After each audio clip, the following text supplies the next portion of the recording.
Hi, welcome to Tim's Roadkill Diner. You kill him, we grill him. Zoink, scoop. Hello, everyone. Welcome back to the Great Ace Attorney Chronicles. I'm ready. Welcome back, boys. How y'all doing today? I hope we're all having a good... Nah, get out of my face, Mr. McGilded. Get out of my hair. Get out of my face. Get out of my hair face. Gotta tuck this back so it does not interrupt me when I'm being a lawyer. Chat, last time we started chapter 3, and we just got thrown into a murder case. We don't know anything about it, but we did manage to sway the jury to not immediately vote our client guilty. Bam. I'm not sure how I feel about our client, to be honest. Because he seems like he's a nice guy on the outside, but it looks like he's like a loan shark, so he might not be very cool after all. Let us go ahead and begin immediately. Last time we left off, there was a kid who like put a smoke bomb in the room or something. And then to be continued. Hydrate from Nathan Lance. Let's redeem that. Hell yeah. We taking this swig of water? We're having this swig of water now, are we? Bam. Divorce papers. Let's go. The Adventures of the Runaway Room. The Runaway Room. Alright. Oh, gosh. I remember where we were at this point. 18th of February, 12:52 p.m. The Old Bailey, defendant's antechamber. What on earth just happened in there? Mr. Naruhodo, I've managed to find out what happened. Tell us, Mr. Zato. I was told it was an advanced form of smoke grenade, a type of exploding device that releases smoke. A smoke grenade? It sounds like the sort of thing ninjas use. We're just making sure everything is safe now. I think the trial will start again before long. But who would have done something like that? Well, obviously the kid he was talking about. The police managed to catch someone who was trying to flee the courtroom, apparently. Flee the courtroom? Why? Well, it's a young girl of around 15, I hear. A young girl? Then could it be the other passenger that Mr. McGilded was just talking about? My thoughts exactly. So he wasn't lying. Oh, what's become of Mr. McGilded, actually? There are so many things I need to ask him about, but he's not here. I think he was summoned to the prosecutor's antechamber to answer questions, along with the young girl. Who is she, I wonder? And what was she even doing here at the trial? She was taking a huge risk, and for what possible benefit to herself? There's another matter that's troubling me. Oh, what's up, Wings? How's it going, man? What's that? The 20 pence. Oh, according to the coachman, Mr. Beppo. Beppo! Let's go, Beppo. I forgot about Beppo. He took 4 passengers that night at a fare of 5 pence each. That comes to a total of 20 pence exactly. But now it seems there were in fact 5 passengers, which means the figures don't seem to add up again. She's right. That is strange. Counsel for the defense, kindly proceed into the courtroom. Trial will recommence in 5 minutes. We'll recommence in 5 minutes, mate. I forgot I'm supposed to be British. Thank you, officer. We'll go in straight away. Dude, I'm gonna voice bailiff as British. British accent, mate. Well, whoever she is, I imagine this young girl will be asked to take the stand and testify now. I really can't imagine what she's going to say, but it could alter the whole direction of the trial. We'll know soon enough, Mr. Zato. Yes. Yes. And her name is John. My liar, Beppo, real. Beppo's just a little guy. He gets lost if you leave him alone for too long. 1 p.m. exactly. The Old Bailey courtroom. Oh, God. Look at him standing over there. Zaddy? Sorry, Zaddy? Oh! You're on the box art. There's the young girl next to Mr. McGilded. Look. I'm pretty sure anyways. She must have been the one who caused the disturbance before. Well, after that rather eventful recess, the court will now resume the trial of Mr. Magnus McGilded. Now then, Lord Van Zeeks. My lord. I believe you have established the cause of the smoke which veiled proceedings earlier. It seems to have been an advanced form of smoke grenade, the sort typically employed by the army. Good gracious, the army? What in the devil's name? It was an elaborate attempt by a young girl to cloak her escape from the public gallery, but she was caught. And now occupies the Your name, girl? Miss? Are you responsible for the smoke grenade which induced such pandemonium here in my courtroom? Zeke's how the fucking drip he does. What is the meaning of this deplorable behavior? If I may, my lord. Yes, Mr. McGilden. I think perhaps I ought to explain here. Why is it that this wee lass was here in the first place, and why she tried to board like that? 'Tis all tied up with the events of that night, so it is. Gavel pound. Very well, Mr. McGilden, give your testimony. You will explain to the court exactly how this young woman is involved in the case. Just what did happen that night? It's not like a defense lawyer needs that information or anything. Okay. Your voice from McGilden is very fitting. Thank you, Mako. And how's it going, Rainbow? The young girl. On the night in question, I took the back seat in the omnibus and promptly nodded off. Then, begorra, a loud thud and a wee scream woke me up with a fair start. There was a fella collapsed on the floor at my feet, so I sat him up on the seat across from me. Then I turned to find out where that scream had come from, and bless my soul, what did I find? There was a child in there, all curled up in a ball, hiding her wee self away.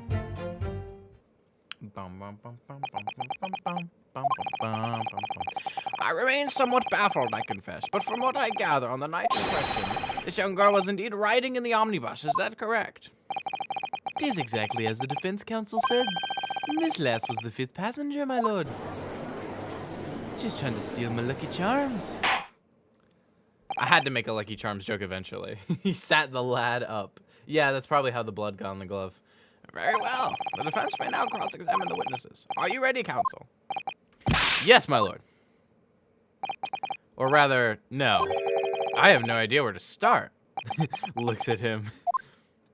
Ooh, Zeke's, dude, he's chilling. Boom! Cross-examination. The young girl. Hold it! Hold it! And what is this nodding off exactly? And when you first got onto the omnibus, were there any other passengers already on board? There were not. The cabin was empty, and there was no one on the roof deck either. You were the first passenger, as it were. I see. Aye, and that's why I took the back side as I did. It is the most comfortable, so it is. Could you explain exactly what you mean by the back seat? By all means, it is how you already described it earlier. I'm talking about the seat opposite the one in which the poor gentleman who was stabbed was sitting. Like I said, it is the most comfortable, and where I feel most at ease. And of course, I enjoy gazing through the skylight from time to time as well. Sits there with my eyes closed, all sexily. Zeke's getting so pale. He is. Hold it! Hold it. A loud thud, you said, and a scream. Aye, that's right. How can I explain it? It was like the sound of someone falling to the ground. That sort of noise. So you think it was the sound of Mr. Mason falling to the floor, having been stabbed? Well now, you'll remember I was asleep at the time, so I wouldn't like to say. But when the sound woke me and I opened my eyes, there wasn't a soul to be seen in the garage but the fella on the floor. You didn't see anyone. But at the same moment, you did hear a scream. Ah, from the seats above you on the roof deck, I presume? Not above me, no, my lord. 'Twas from inside the cabin. But I wasn't altogether thinking about the scream. No, I was too stunned by the desperate sight before me eyes. This fella collapsed on the floor at my feet, setting up the seat. Oh shit, I wanted to press that one. Fuck.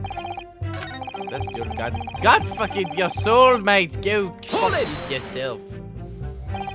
You say she was hiding herself. Aye, that's right. It was hard to see in the dim lamplight, but she was all curled up in a wee ball. When our eyes met, well, me heart nearly stopped beating in my chest.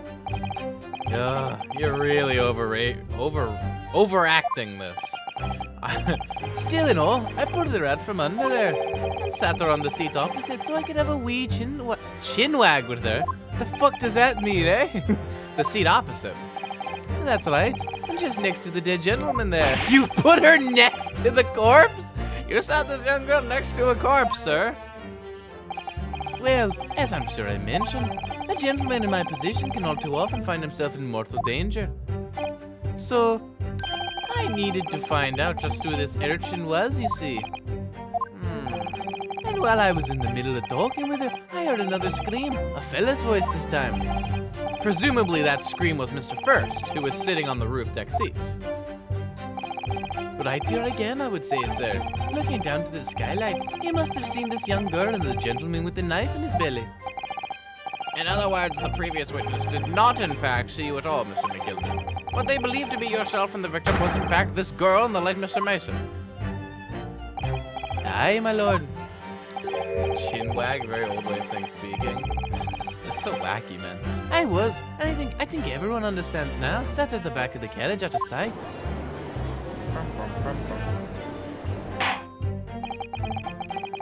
It is certainly plausible. The defendant is somewhat diminutive in stature, and readily confused perhaps with this young girl. Are you calling me fucking short, laddie? I'll take it right now. After that, of course. With the scream from the gentleman over us, the driver realized something was wrong and pulled up the horses. Excuse me, I have to vomit. Keels over. I do wonder how you must be feeling, Mr. Naruhodo. Being the defendant's lawyer and yet finding myself as stunned as everyone else at this testimony.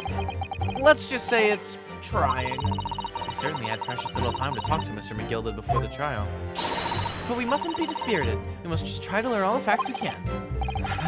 When we arrived in London this morning, I didn't see my day panning out like this. Mr. Naruhodo, no grumbling, even in your head. How did you not? I'm psychic. Just kidding. I just have really good intuition.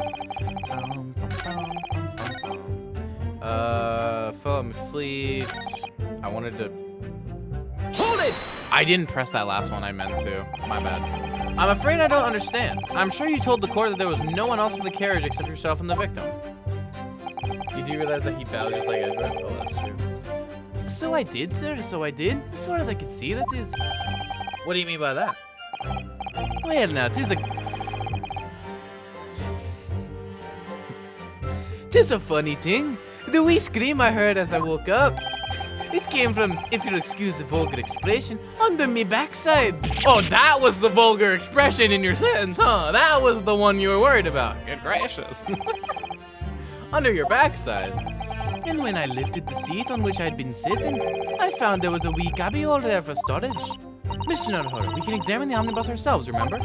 Yes, of course. The whole bus was submitted as evidence. I literally figured that out. Like, y'all dead ass. This was way before that word was. Yeah, I know. But I'm not gonna say it though. It's like it reminds me of when Danganronpa had that thing. It was like negative. Oh, there's blood on the floor. I didn't even notice that. There's blood on the floor too. That's blood, isn't it? Is something wrong? Oh, it's just, well, this blood stain is so obvious, that's all. And yet Van Zieks has made no mention of it. I suppose that does seem a little strange. Why do I have such a bad feeling about this? Ooh, shit, shoddy. It's like when Danganronpa, like, I know. I'm just being cautious with it. The bags are gone. There were bags in here earlier. What? This is a storage compartment, but there's nothing in here. It's totally empty. Something doesn't seem right here, but I can't put my finger on what it is. Dude. Like, no, but it's like, as I was saying, it was like when Danganronpa had like the negative time thing, but they shortened it to NEG time. And I was like, oh no, it was NEGA. NEGA time. And I was like, how do I pronounce that without getting banned? How do you want me to do that, dude? I'm just staying out of trouble on everything. I'm playing it as safe as I can. The whole box was submitted as evidence. This would be a very good time to have a thorough look around inside. I did just now. And that's what I found there. The bags are missing.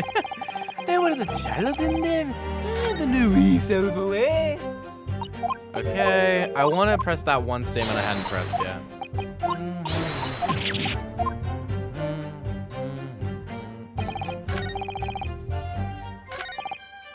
Hold it! Hold it. Hold it right there. You sat him up. The victim, you mean? That I did. On the seat across from me, as I said, I could plainly see the poor devil was already gone. And you wouldn't leave a dead man just lying on the floor, now would you? 'Tis common courtesy, so it is. I find that a little hard to believe. Ara! Ara Lord Van Zeeks? Now why would that be? You went ara, dude. You wake up to find a man lying dead at your feet in a carriage. Any normal person would hail the cabman.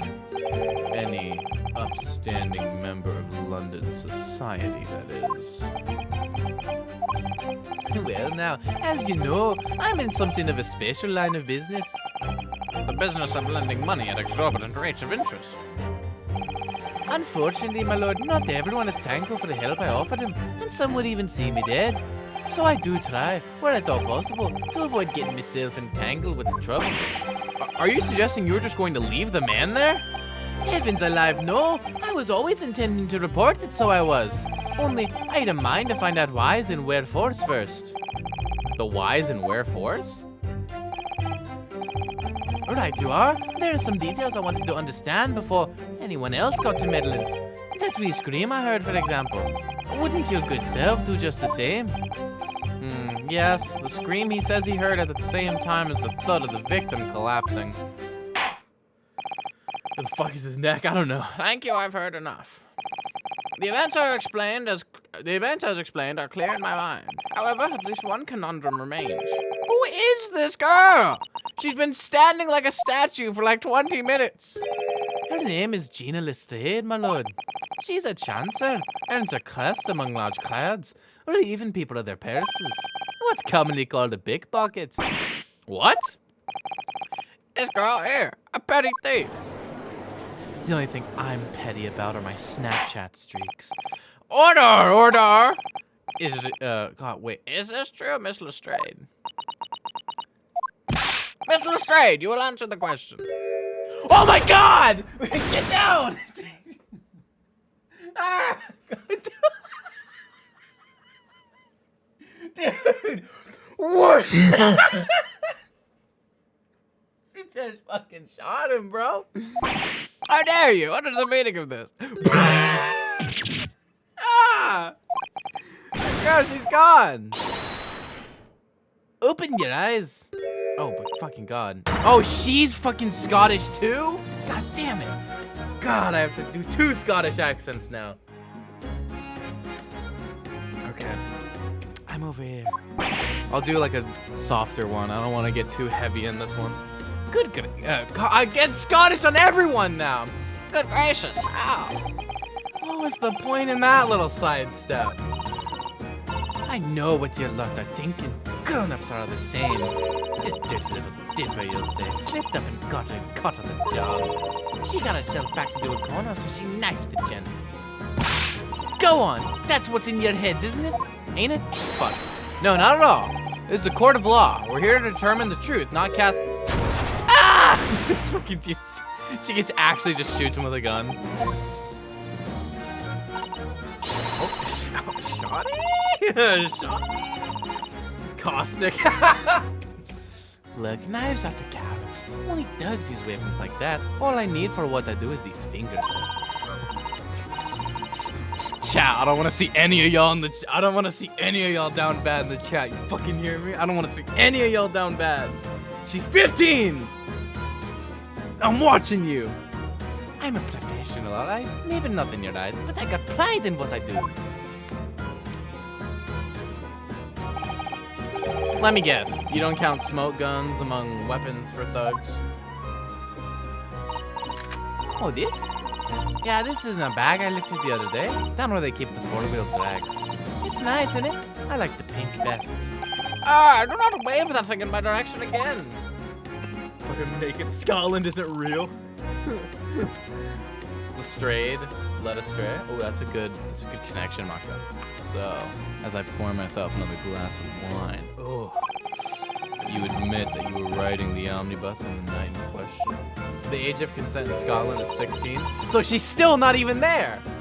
All right, so don't even. She's not even like, you know, she's not legal anywhere in the entire world. Except maybe like Anywhere in the developed world.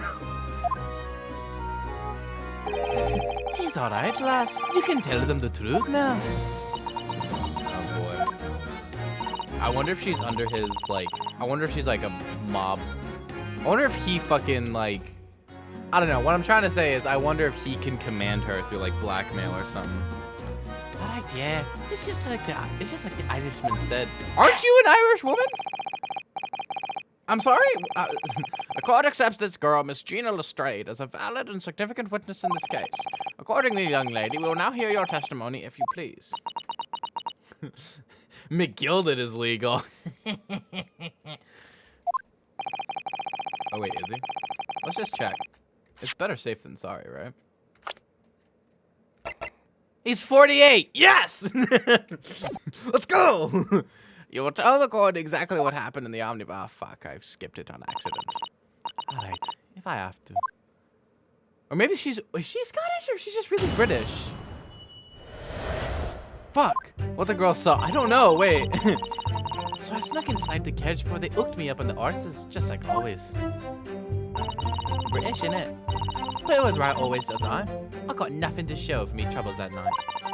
I tell you can't see a blind thing in that hiding place. It's pitch in there. Then after a while, I hear the cloud bang. Nearly jumped out my skin, I did. And the scream just came out. It's because of that. This swell family. It did help me get away, mind. I think she's just really British. I'm not sure if she's Scottish. I think she's just really British. Yes, he let you go. I might have to redo her accent. British, innit, mate?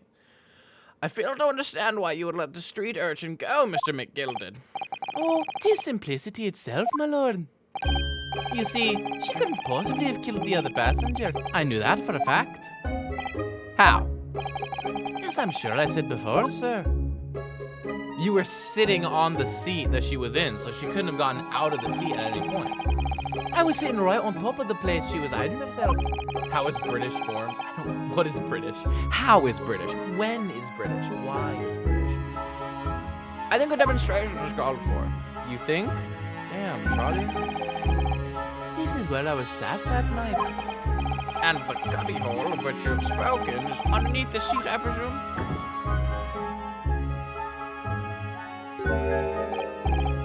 Yes, it does appear it is large enough to accommodate so under the girl's stature. Aye, but of course, the wee lass was stuck in there, because I'd parked myself on the seat for the duration. Ah! So you see, that's why I lit the last bolt. I knew that if the police found her there, then they'd automatically assume she'd done it. But I couldn't live with myself if a young life was ruined when all the time I knew she was innocent. Even though you must have realized your action will result in your own innocence being called into question. Not at all, my lord, not at all. I knew in my own heart that I was innocent. So I thought, it was worth taking a punt on my own good name for the sake of this less fortunate lass. My goodness. What a perfect gentleman. My lord, this fine example of a man cannot possibly be guilty of a heinous crime like this. I'm ashamed of myself for ever doubting you, sir. Fuck yeah. You just got one more now. You just got one more. Right, he does have a very good jaw. With calm, calculated reasoning, one arrives clearly at the truth every time. Dude, we have all of them! Something tells me there's more to this case, but like, we've got all of them. Fuck it, let's take the dub. I don't care. Saints alive! All 6 members of the jury consensual in their leaning to a verdict of not guilty. Mr. Naruhodo, well, it must mean... It must mean what?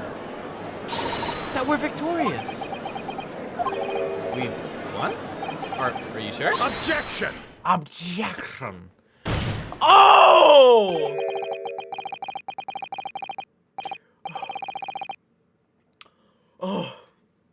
Oh my god. Yes! Yes! Okay, sorry. If the sight of my iron-heeled Wellington offends, pray do forgive the discourtesy.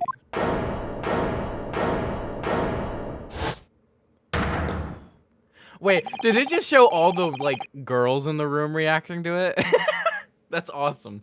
This really is a consummate example of the one monumental flaw in British judicial practices. Where evidence and reasoning should be paramount, emotion rules the day. Emotion? The witness's latest statement gave us clear insight into his true nature. I kind of am with Von Zieks a little bit. No, like, genuinely, I am with Von Zieks here. What do you mean his true nature? Do you really think Scotland Yard would have made such a glaring omission? After the incident, the omnibus was comprehensively searched by officers of the police.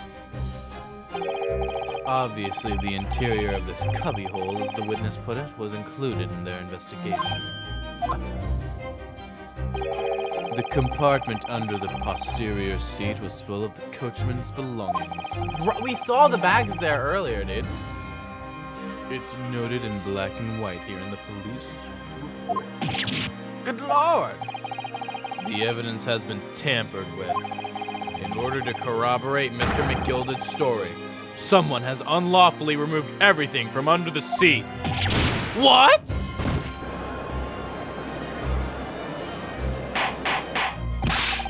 Order, order!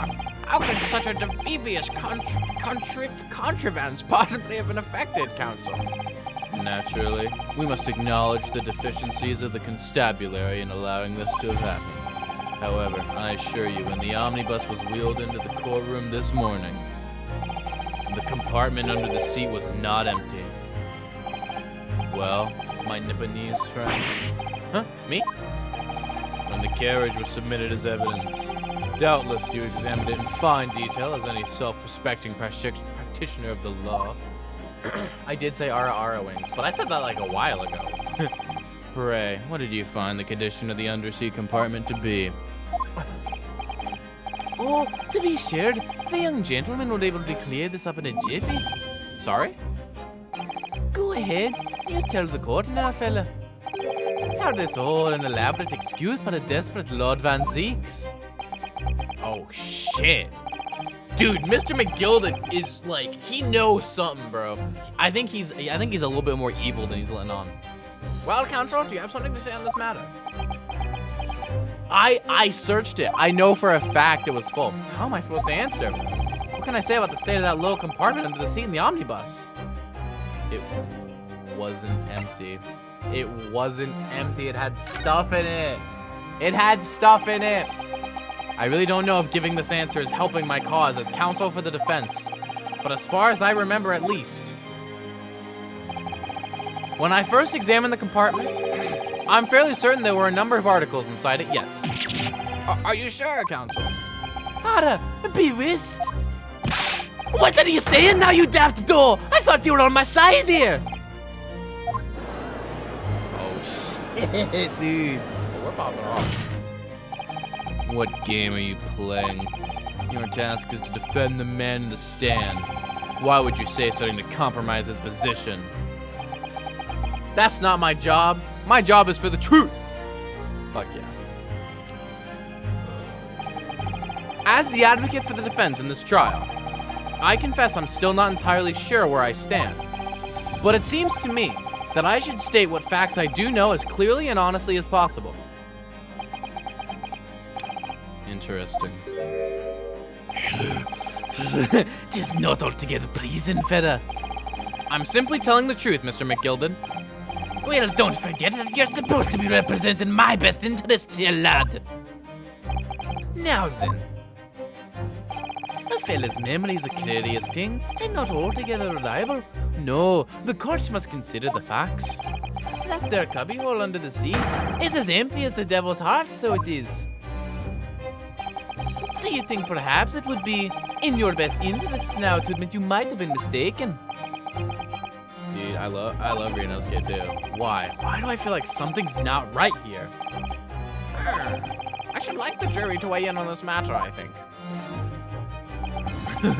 I need more whiskey for this. That compartment is designed to house equipment used to maintain the smooth running of the carriage. The Guild's rules state that omnibuses should be properly and fully equipped at all times. So it certainly wouldn't have been empty on the night in question. Beppo isn't that irresponsible. Let's go, Beppo. Let's Frisco Beppo, that money-lending fleecer and the pickpurse are lying. Oh, okay, don't go to guilty. Don't go to guilty now. Ah. I can't believe I was nearly taken in. The stinking heads are always stinkers. Nothing but cowards, the lot of them. What? Oh, no. It's a trick. Of course it's a trick. I don't even know what voice I want to do for that guy, honestly. I don't even know, dude. I'm still conflicted on it. Quite so. I must concur here. God fucking damn it. Ah, the drama, the tension. With calm, calculated reasoning, one arrives clearly at the truth every time. Yes, but every time a different truth, it seems. Above, my lord, I humbly exhibit the scales of justice. Clearly, a verdict of not guilty at this time would be wholly inappropriate. Thank you, counsel. But before we proceed any further, there is the matter of the outstanding cross-examination. Fucking A, dude. Counsel for the defense, begin your questioning of the witness, please. Yes, my lord. What just happened? The whole balance of the trial just shifted, almost beyond recognition. The Reaper of the Bailey is at work, it would seem. Damn, shoddy. Fucking love Zeke's. Holy shit. He's cool already. Alright. Oh, we're getting the intense music now? Hell yeah. So British, right? British. So I stuck inside the carriage before they hooked up the horses, just like always. Hold it! Hold it! So, you were already in the omnibus before it even set off on its run.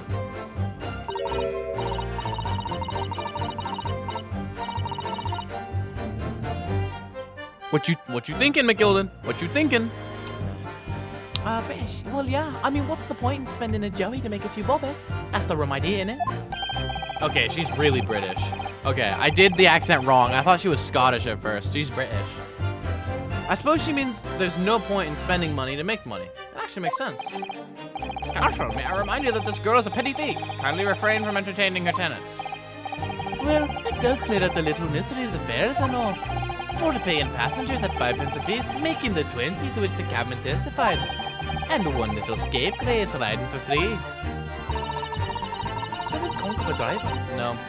British, the red conch of a driver always goes for some grab before his last run, see? That's when I slip into the carriage and get myself hidden under the seat. Nice and easy, right? But your hiding place is a storage compartment full of equipment for the coach, no?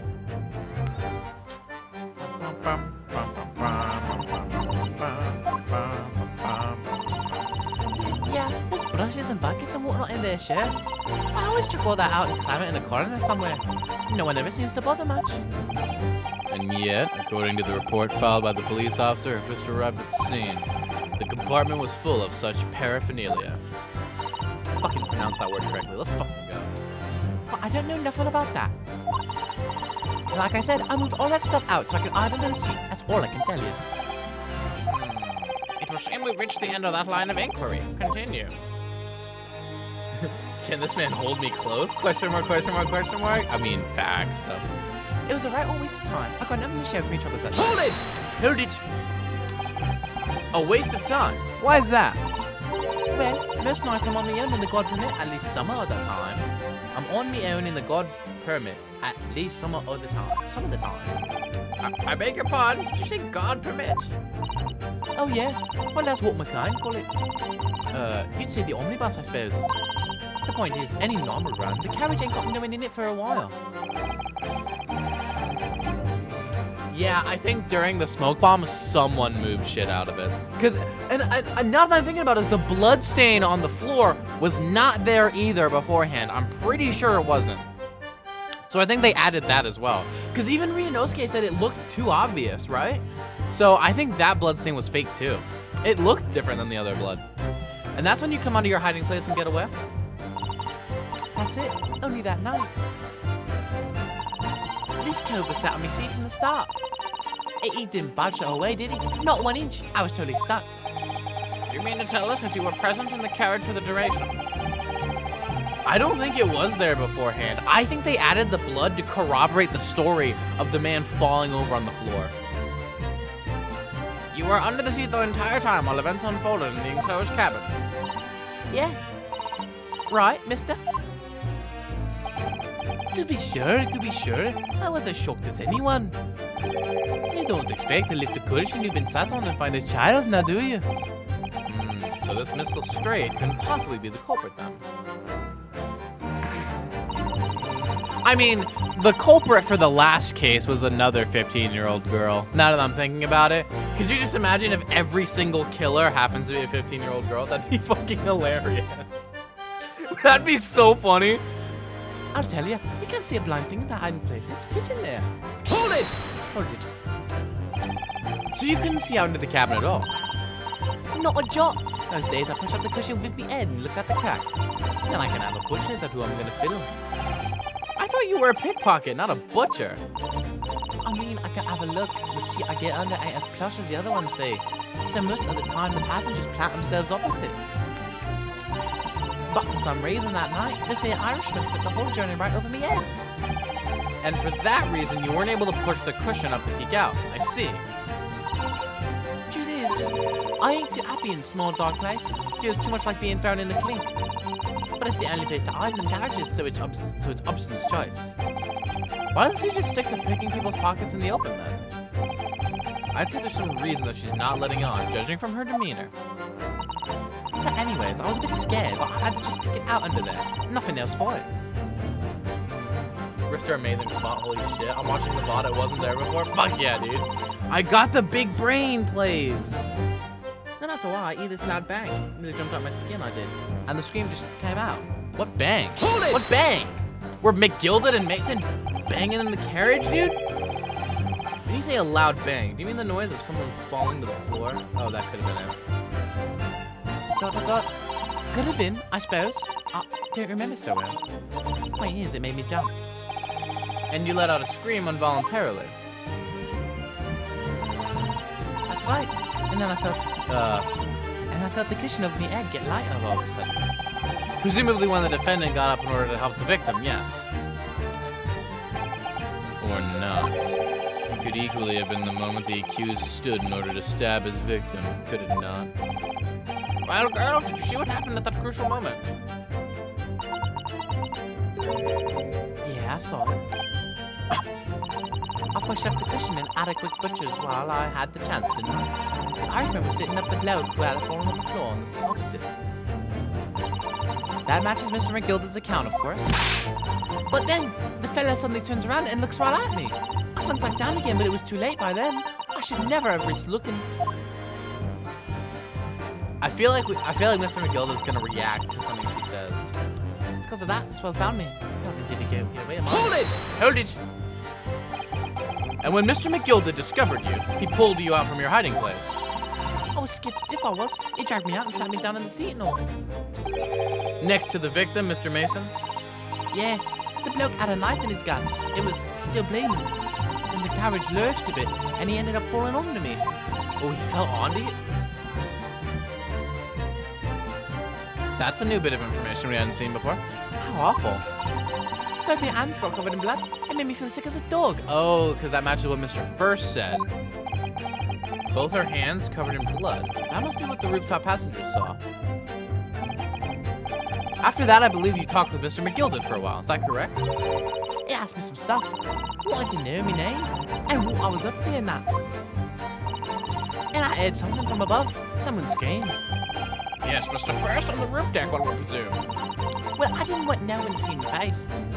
British see my face, so I didn't look up. The horses were drawn up as smartish, and this here Irishman says to me, You get back under the seat. I'll see that you get away later.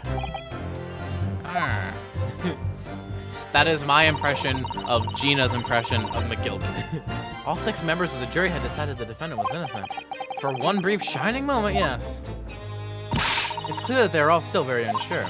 If we could just find some conclusive piece of evidence among this new testimony, I'm sure we would cinch the verdict we want. I think you mean clinch, but you're right. And I have... No! How do you say... No! How do you want me to say this? How do you want me to say that? Okay, I've just got this nagging feeling. Something's bothering me, but I just can't quite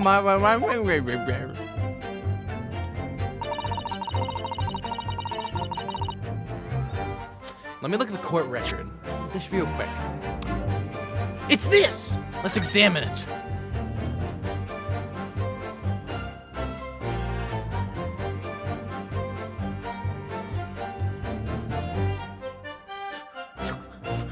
Damn it. Got me in my feels. Okay. Single stab wound.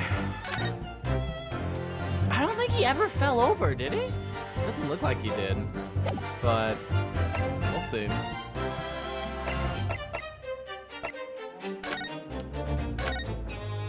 Let's open it up, open it up. Open it up, open it up, open it up! Yes. I don't know. I still don't think it was stabbed very deep. It doesn't look like it was. Debtor's ledger. Nothing else in here, right?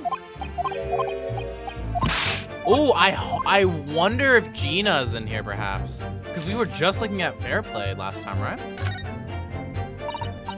Just full of gentlemen's names. Not everyone in this country is.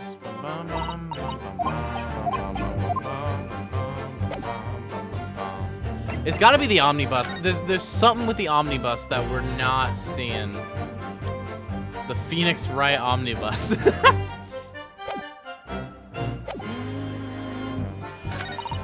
It was a right old wasted. I got nothing to show me. What was that night? I tell you, you can't see a blind thing on that hiding place. It's pitching there. Heard this loud bang.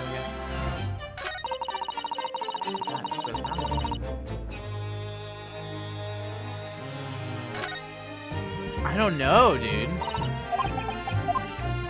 Oh god, we have to present. It's just gotta be something with the it's gotta be something with the carriage, man. Can we examine the carriage one more time? Hop in, hop in, hop in the Cadillac. Hop in the Cadillac!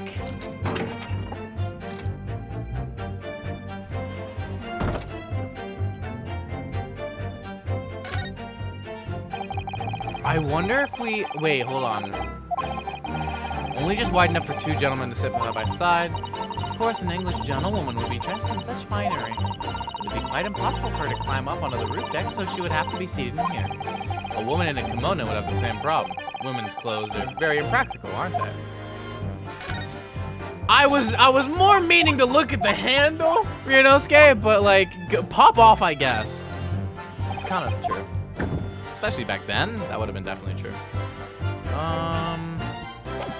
You know what I'm wondering about, though? Are the... No, I thought maybe they moved the bags up to the roof, but I'm not seeing it. Anything under? I think what it is that it's either the knife or the omnibus. It's either the knife or the omnibus.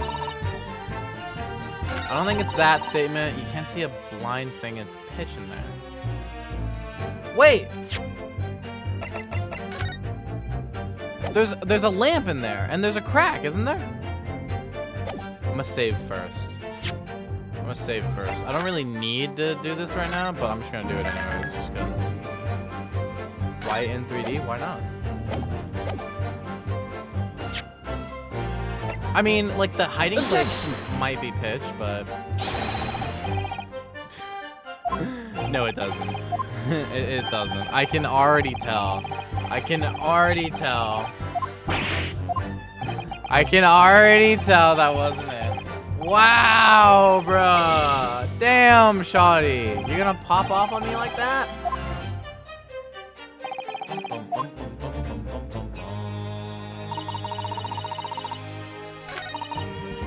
Heard a loud bang. Maybe? Okay. Dude, I don't know. This is a rough one, man. It's a newer Eternity game. That's true. I can't see a blind thing. After a while, I heard a loud bang. What Was he already stabbed by that point? Wait, let me ask again. Someone falling to the floor. Give a nice space. I don't know this one. Please, it made me jump. I don't know, man. Question of an ed. It's so interesting. I don't know. I don't know. This is a rough one. This is a rough one. He pushed him up. Okay.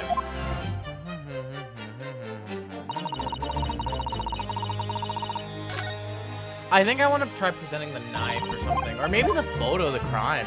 Because why would he fall over? Fuck, dude.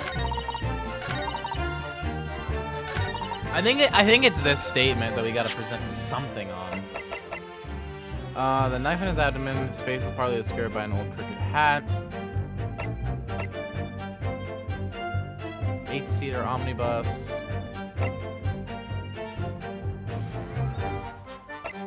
Objection! Yeah! I'll just load it. Fuck it. I don't care. You think I care? I don't care. I wish I could go back instead of having to loop through this.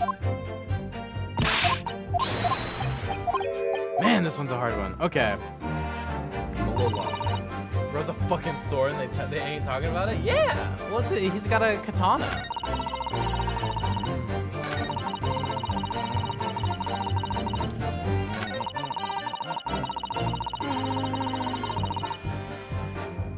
I heard this loud bang. Objection! Let's just consider the implications of that statement for a moment, shall we? No! Shoddy! Oh my god. What implications count for nothing strikes me about it. Exactly. There's nothing striking. Fuck off. No! Mate, you can't do that to me, governor.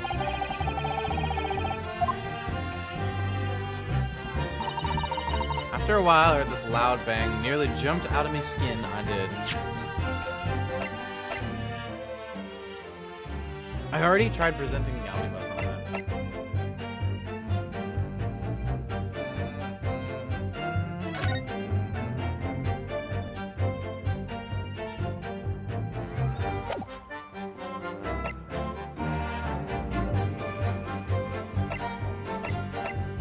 I don't know, dude. Objection! I don't know, dude. I'm a little lost on that one. I'm a little lost on this, chat. I'm a little lost. Haha. Please don't mind me. Don't mind me, chat. Don't mind me. Don't mind me. Stop sucking, SMH. I'm sorry.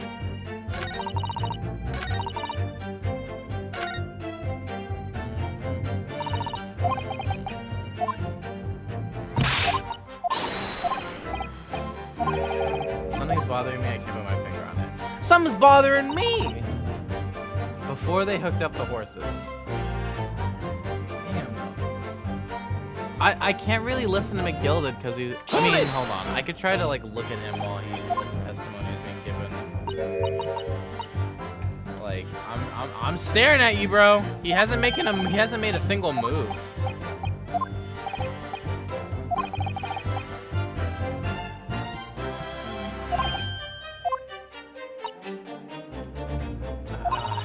I don't know, dude. It'd be like that sometimes. This one is a suspicious statement, though. This one's definitely a sus statement. No one ever seems to bother much.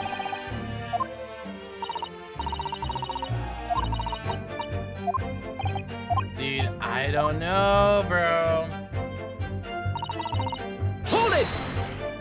Let's just press again. A waste of time? Why is that? Most nights, some of the time, some of the time, some of the some of the time, got it, my car got it, the omnibus, run. Okay, I'm just staring at McGilded though. I'm seeing if he makes any moves.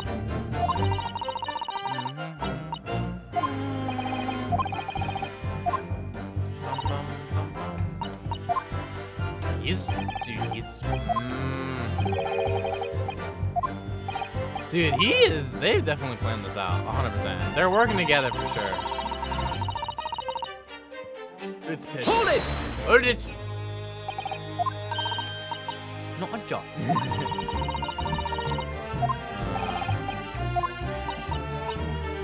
I'm staring at McGill. He hasn't made any moves yet.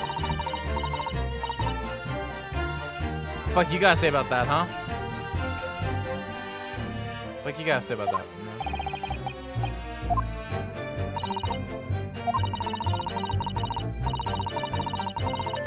Well, no. Excuse me! Excuse me! Excuse me, sir. Excuse me with that one. Is something wrong, Mr. McGilden? Oh God.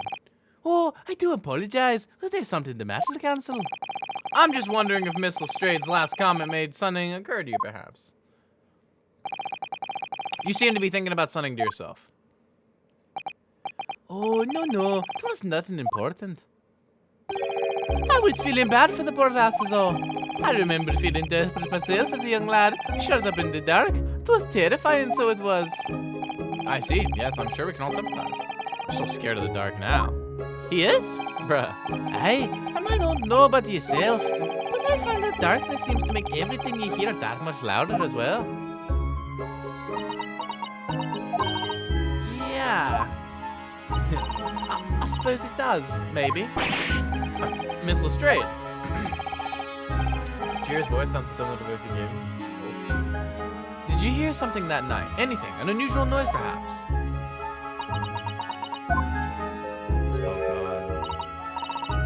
Not really. All I could hear was the Irishman snoring. Oh, pajamas! There's no need to tell the whole world and me foibles, you little scamp. Alright, don't call her a scamp.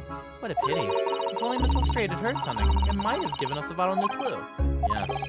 What should we make of that last statement of hers? It's profoundly important, I will say, and come up with the reasoning later. My lord, I believe the statement just made by the witness is profoundly important. Profoundly important? But all she said was that she heard nothing. Yes, which is the profoundly important point. I'm almost sure of it. I'm almost sure that I don't understand the inner workings of your Eastern mind, Council. God, jeez, casual racism. Fuck. Miss Gina Lestrade, you will supplement your former testimony by repeating that last statement, please. What? Supplement? What are you on about? Don't give me all your fancy talk. I know what you're trying to do, and it won't work on me. That's right. Insult the judge. Always a good move. I know, right? I think, yeah, all I could hear, I was straining my ears to work out what was going on. Hold it! Hold it! Let's press this. So you were straining to hear what was happening the entire time, since the moment you hid yourself? Not exactly, no. Sorry?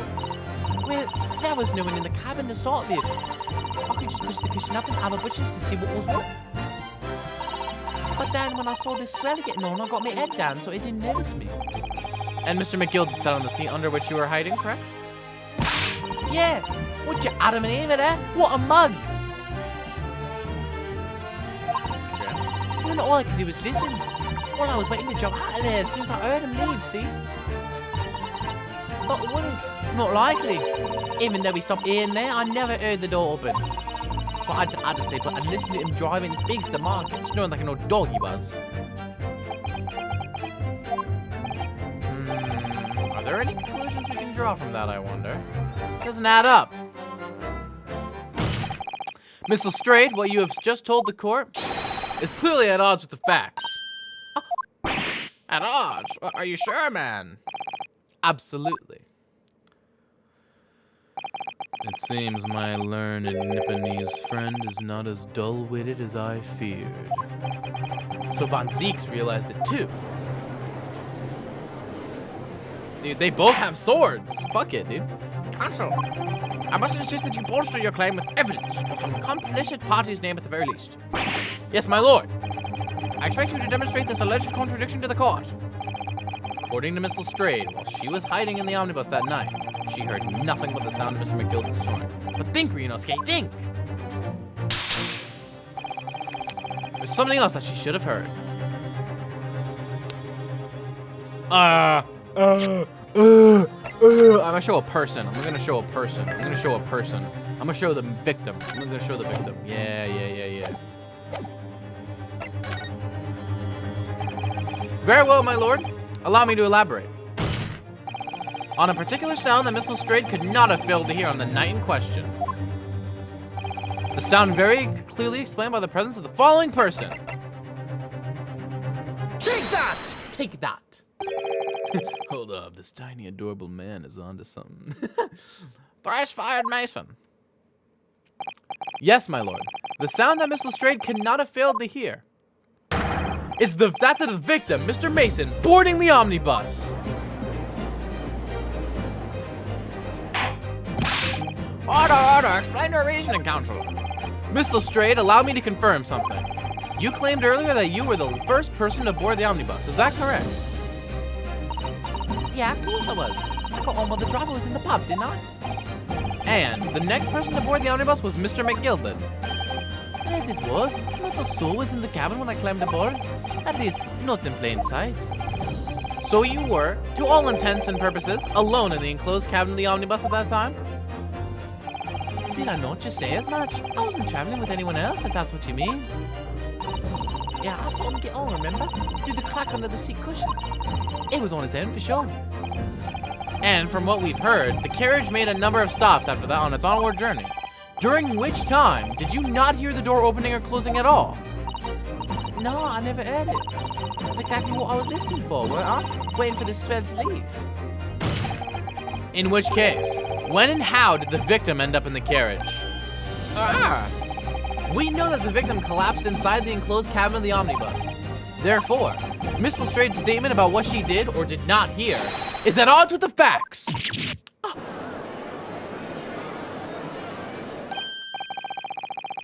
Yes, this petty thief's statement was clearly flawed. Lord Van Zeeks. Yes, he knew. He knew all too well that there was an inconsistency in Miss Lestrade's statement. It would seem words of thanks are in order for my learned friend. What are you talking about? You have demonstrated matters impeccably. This witness and her colorful statements are entirely unreliable. Her words are convenient untruths, nothing more. Is that right?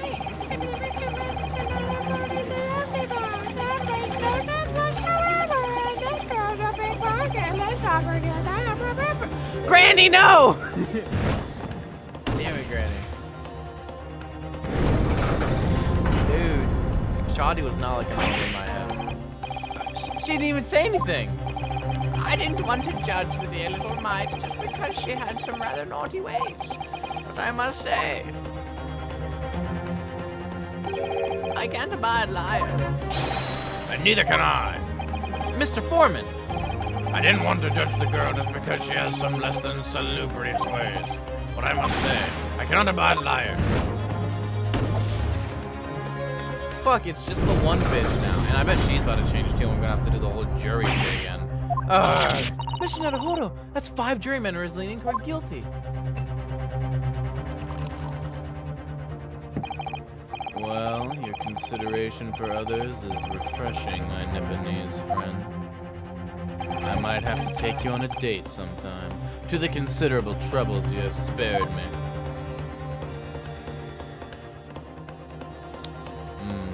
Tastes of grapes. Yes, very refreshing. Ah! What are you playing at? Have you forgotten who you're working for, you useless Eastern Amadan? This is carnage. This blade tastes good. It's actually chocolate knife. It just like unwraps the foil. It's perfect. Juror number 2 is the only one left. Miss Naruhodo, the way this is going, I know. If we can't find some new way to convince everyone of Mr. McGilden's innocence, the judge will rule and we'll have lost. I very much wanted to believe the words of one of London's most respected gentlemen. But those of us in service know we must accept hard truths. Don't fucking Hold it! Hold it!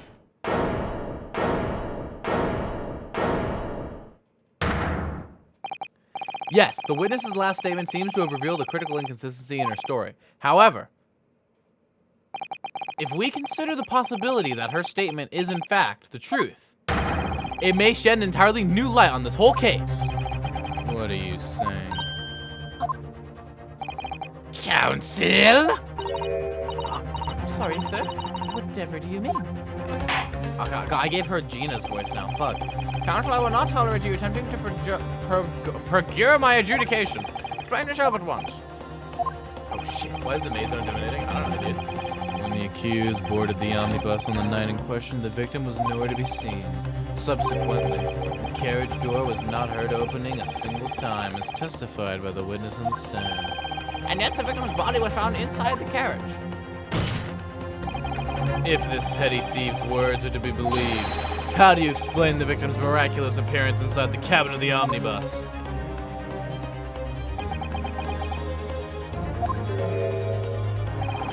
There's only one way to explain how the victim came to be inside the carriage.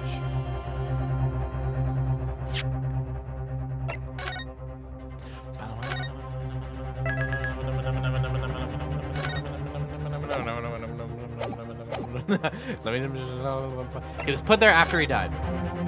I think that's it. Obviously, the victim must have been placed in the carriage after he was found.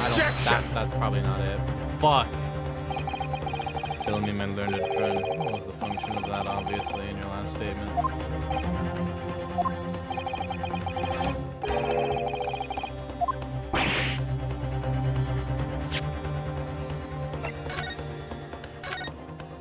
I hope you don't mind. He was in there already, I suppose. Clearly.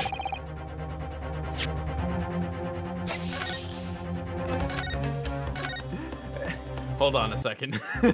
just first try. Let's go. If the door wasn't opened even once, the only explanation is that the victim entered the enclosed cabin some other way. Oh shit. Wait, am I wrong here too? Oh shit. I wondered what new fantasy would come up with in your blind panic. But behold, the omnibus is here for all to see.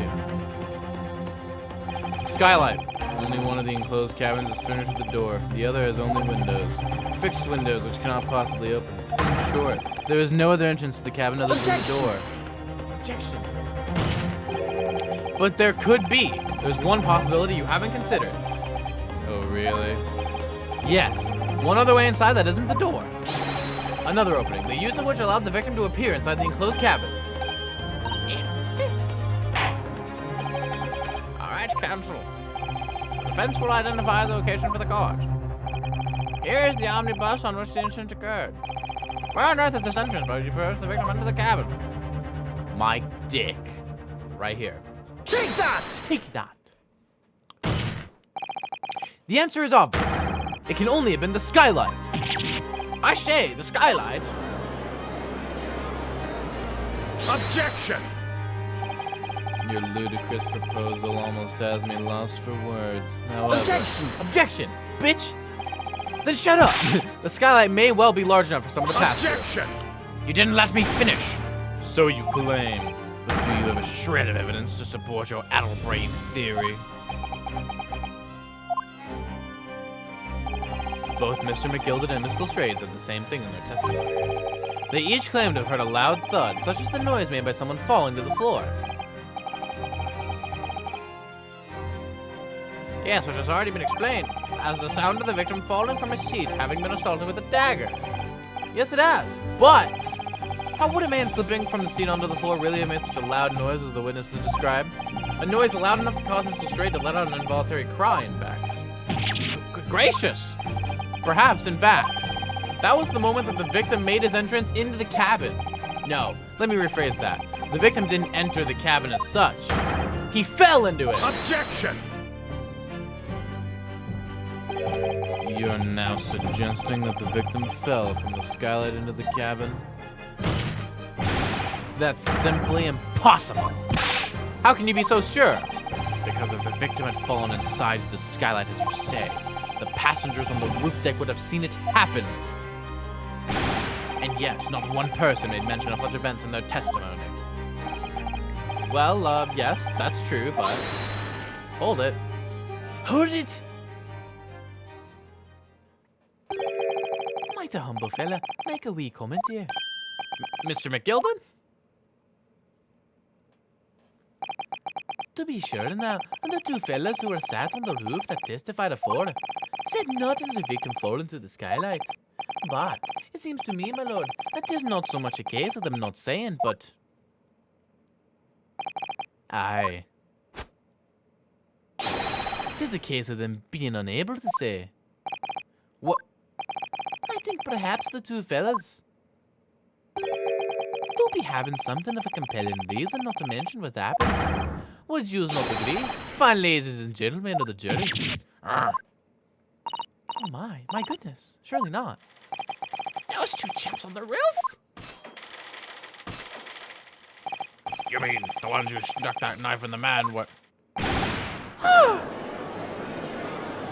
Oh shit, they're implying one of them murdered him?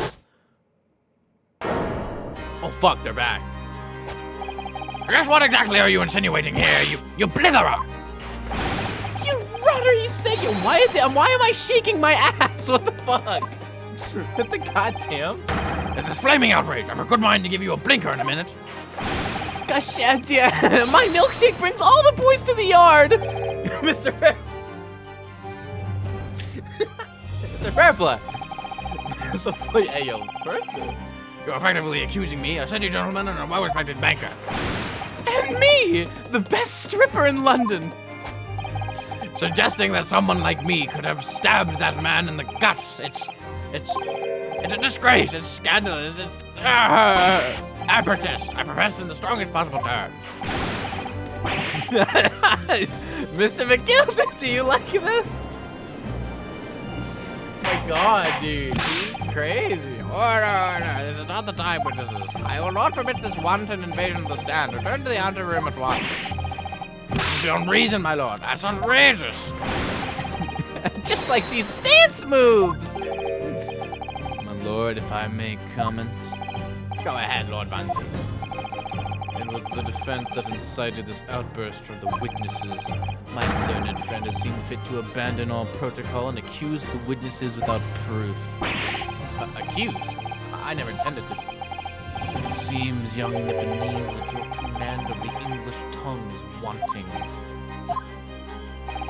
You proposed to this court that the victim fell through the skylight from the roof deck of the omnibus.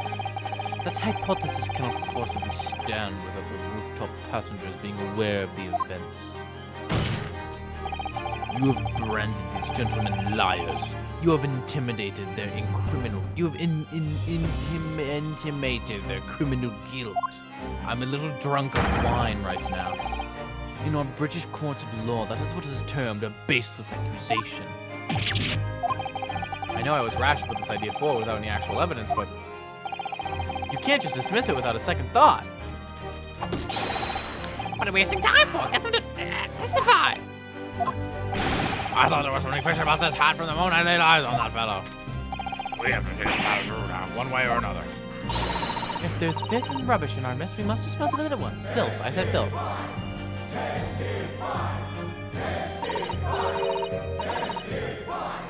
Yo! What's happening, Mr. Naruhodo? The spectators in the public gallery they're in a complete frenzy. Mr. Fairplay and Mr. First. My lord. You will take the stand again and make another formal testimony in reference to the indictment brought by the defense. Yes, my lord. I didn't come here for this. My lucky charms. There's no time to think this through. All I can do is keep pushing forward. I'm going to destroy Marley. Sorry, I had to do it. Shooting the accusation. We were the only two people up on that roof deck, dead or alive. I can swear to that. If anything had happened when we were sitting, I don't think one of us would have noticed. In any case, neither of us know the first thing about the victim. We had no reason to kill the man. I can. But look at my dance moves! The skylight was shut the entire time, I tell you. We could possibly have opened it. You also heard the victim fell through the skylight? Where's your proof?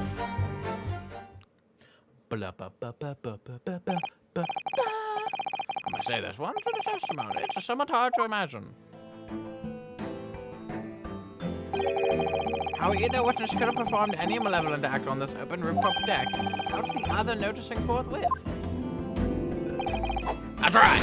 You see, We're innocent, I tell you. Well, logically, of course, the argument falls down to the two of you in collusion with one another. what? According to investigations by Scotland Yard, the two witnesses share no common dealings. Well, I don't trust coppers any more than I trust the stinking rich. Something doesn't feel right here. The trial is going in our favor, really. So why do I feel so uneasy? Counsel for the defense, over to you. Your cross-examination, please. Oh, yes, my lord. Bum-ba-da-dum. Witness testimony here, we find refuting the accusation. We were the only two people up on that roof deck, dead or alive, I can swear to that. Hold it right there, mate. So at no time did the victim, Mr. Mason, climb up to join you on the roof deck? Absolutely not. Dickin.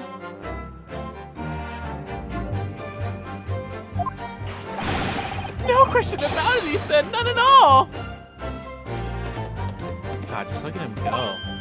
Oh, but yes, of course. I remember seeing them both. I saw the victim inside the enclosed cabin talking with this man here. Is this true, Mr. McGilvray? Dear me, my lord, at the risk of repeating myself, I boarded the omnibus alone and nodded off inside almost immediately. That's an outright lie. Without doubt, you were engaged in... Just checking. Let me stop you there, fella, and ask, do you have any evidence at all? At all? Damn, I love how they're arguing with each other.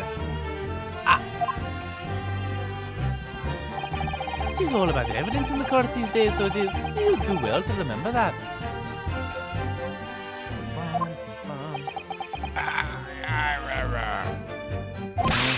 I saw you with my own eyes. This is going so well. If anything had happened when we were asleep, don't you think one or the other of us would have noticed? Hold it. Well, it was on the final run of the omnibus at past 10 o'clock in the evening. It would certainly have been quite dark. Perhaps too dark to see clearly. Is this some kind of a lark? Is this some kind of a joke, he said? Is this what this is? Or perhaps one or the other of you fell asleep briefly. Are you fair dinkum, sir? Are you serious, sir? That's what he said. It's impossible, I tell you. I'd give you the keys to the vault if you could fall asleep in that bitter cold. Fuck, I'll take you up on that offer. Fuck it. And if you did manage it, your eyelids would freeze shut and you'd never open them again. Kind of like a murder, huh? That's extreme. It was extreme, I tell you. We had to put up with it because this man had locked the door. Any true gent would have unlocked it and let me in when I knocked. I'm dreadfully sorry about that, young fella. But you see, I was away with the fairies and I didn't hear you at all. That's a lie. I saw you through the glass. You were talking to someone. Now, it was a cold night, so it was. People do be seeing things that aren't real in the cold. It's hardly surprising. Seeing things? Seeing things? I do believe we have reached an impasse here on this particular point. You. Don't take it personally, now, lad. If I'm a suspect in this case, then 'tis only fair that you and the other fiend are too. Open and free competition is what the capitalist society is all about. This is the competition I should like to be involved in, really. In any case, neither of us know the first thing about the victim. We had no reason to kill the man. Hold it! First, my beloved. So you had never met thrice-fired Mason before? Oh, love, no, not once, never. He never met the man before, he said. Never! And you, Mr. First, had no prior... First fair play? I don't know, man. Had no prior dealings with the victim either? That's right, sir. Hatters don't have much to do with brickmakers, to be perfectly honest, sir. Oh, I imagine not. You see, how many different ways can I put this? Neither of us have the remotest connection. Well, no. Excuse me. Bitch. Mr. McGilded? Yes, Counsel, what can I be doing you for? You can do me for 20 pence. Did the witness's last statement give you pause for thought somehow? Brickette? Brickette? Not the remotest connection. Is that right now, I wonder? What are you insinuating now? Ah, Mr. Fairplay, it has been too long, so it has. If I'm not very much mistaken, I believe this fast approaching is not your repayment date. I beg your pardon?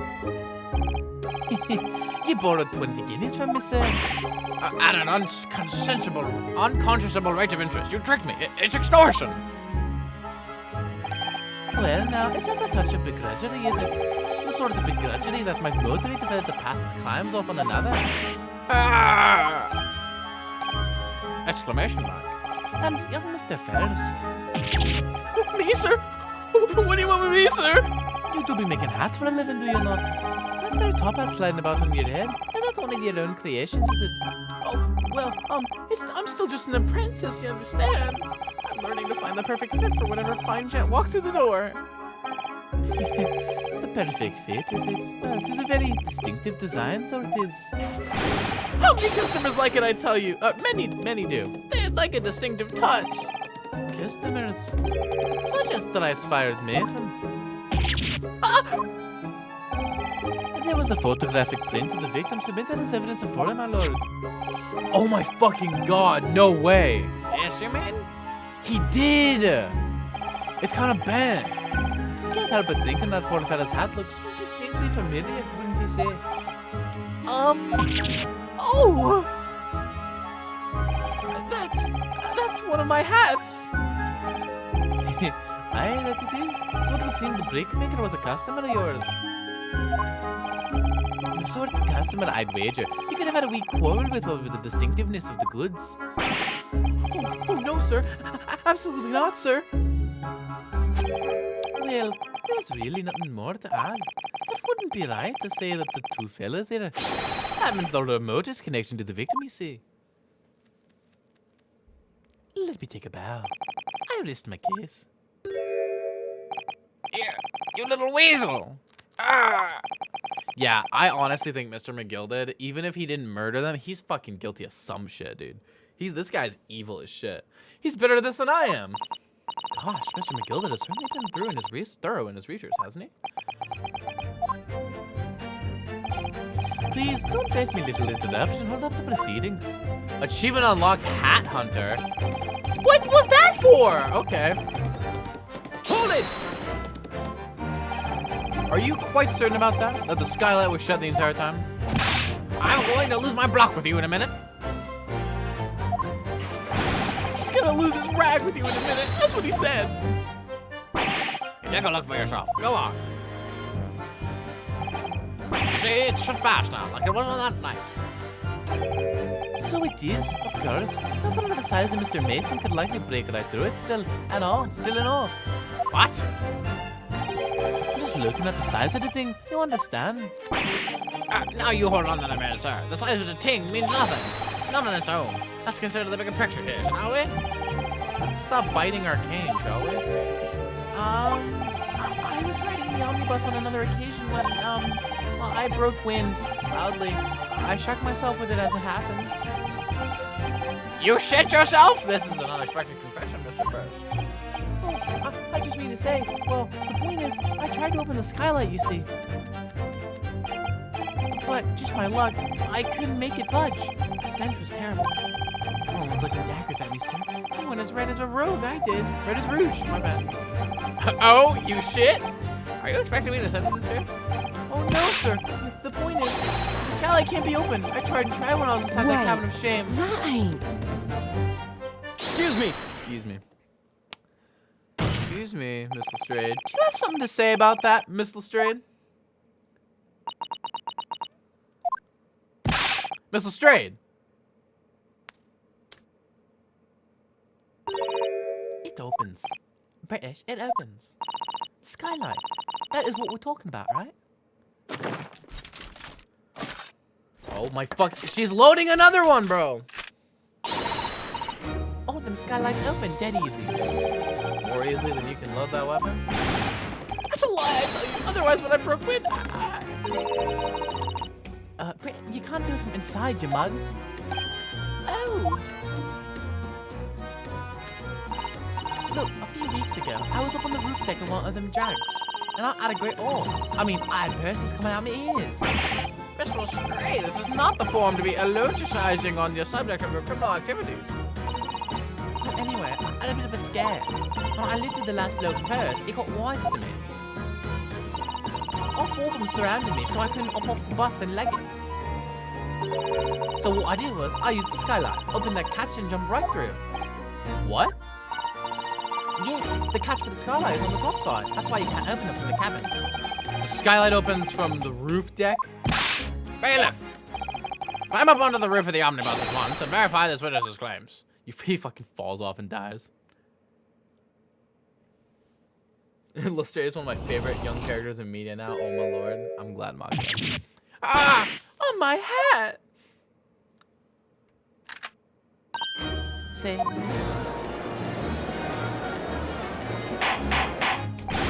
Order. It appears that the speaker's statement is quite true. I don't believe it. The skylight opens. From the roof deck. Mr. Naruhodo, This could be the clue we've been looking for. Well, counsel for the defense, please continue with your cross-examination. Yes, my lord. The skylight opens. Perhaps I should investigate for myself.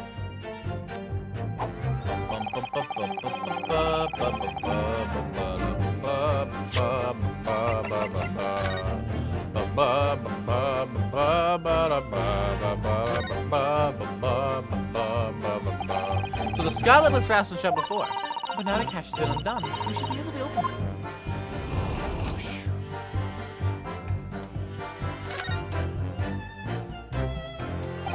You can certainly see inside the carriage through this opening, that's for sure. yes, and there's a lamp in the enclosed cabin, so I'm sure the witness would have been able to see quite clearly. That's not good for us. Oh my fucking god! There's blood! You can certainly see inside the carriage through this opening, that's for sure. Dude, there's literally blood right there.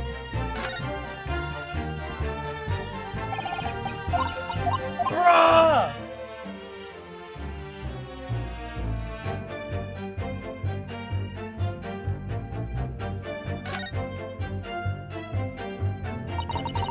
This is the roof deck of the omnibus. Oh, you must have a wonderful view of London streets from up here. Sleepless all the way up here on bitter winter nights with the cold air of passing. And they have to pay money to do so? I can't imagine how cool. Shut up about the bench!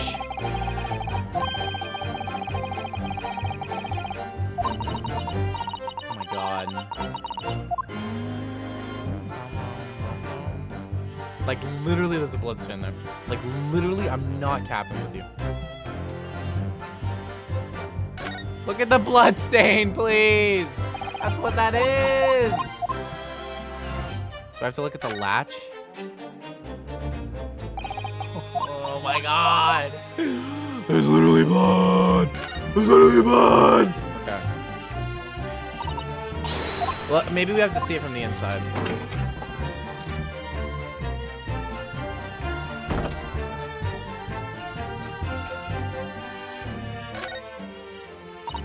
Yes, it does open very wide, doesn't it?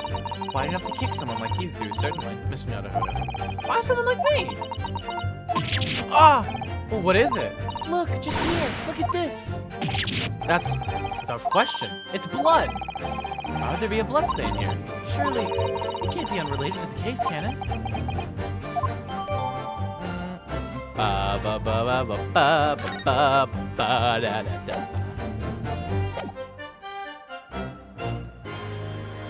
Objection! We got him. We fucking got these bitches. On the night in question, the victim was fatally stabbed in the stomach. And immediately afterwards, the victim's body was pushed through the skylight into the cabin below.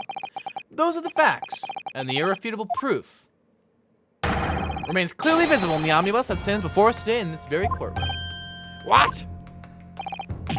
That's not a humbug. You can't possibly have any evidence. No, you can't. I mean, we didn't do it, I tell you. It's impossible. Irrefutable proof here in this courtroom. Counsel? My lord. I believe everyone would appreciate a little clarification here, Where exactly within the omnibus is this evidence to which you allude? We'll point out what it is that proves the victim fell from the roof deck through the skylight.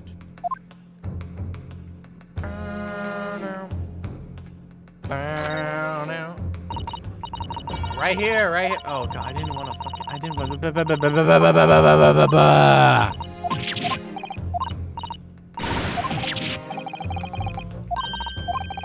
Present the blood. Do it. Do it. Okay. Got it. Got it. By Jupiter, is that blood? This bloodstain proves two things. Firstly, when the incident occurred, the skylight of the omnibus was open. What? And secondly, the victim was already bleeding when he fell through the opening. Oh my! And so it follows that Mr. McGilded, who was inside the enclosed cabin himself at the time, cannot possibly be guilty of this crime. No!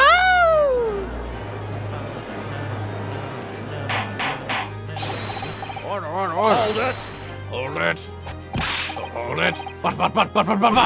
But the blood could have sprayed up there when the fellow was stabbed inside the cabin. And only found its way to that one particular spot on the skylight.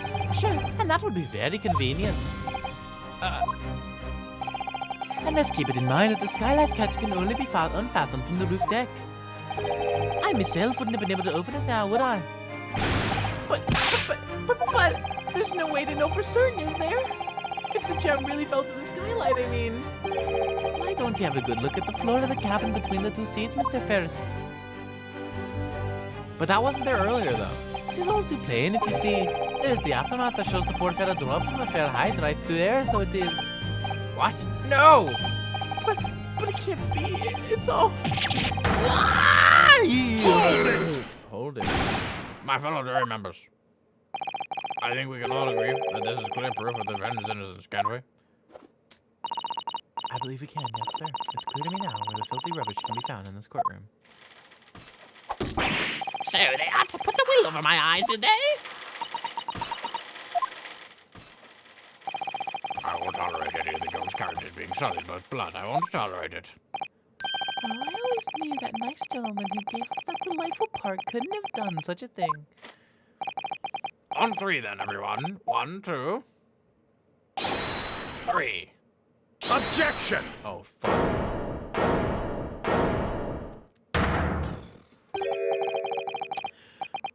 Chilling performance, Mr. McGilded.